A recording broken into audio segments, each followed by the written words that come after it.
Hello guys, maghanap tayo ng bayabas today. Tingnan nyo naman gano'ng kaganda ang makabot. Lakad-lakad muna. O yan o, dyan kami kumukuha ng bayabas. O kaya kumuha kaming gagamba. O yan o, silip-silip muna kayo dyan guys. By the way nga mga guys, thank you sa 41 subscribers natin. O yan guys, dyan tayo naghanap ng gagamba. Kaso nga lang wala dyan gagamba eh. Ano pa tayo? Maaga pa. Diyan, lalaki ng puno oh.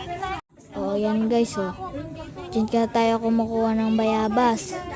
Oh, ang gaganda ng halaman diyan oh. Oh, yan. Oh, diba? Ang gaganda. Yan oh, sa halaman oh. Maraming gagamba diyan guys, kaso nga lang hindi namin nakapunta. Kasi ano na, umaga. Kailangan gabi para marami. Bye bye guys, thank you.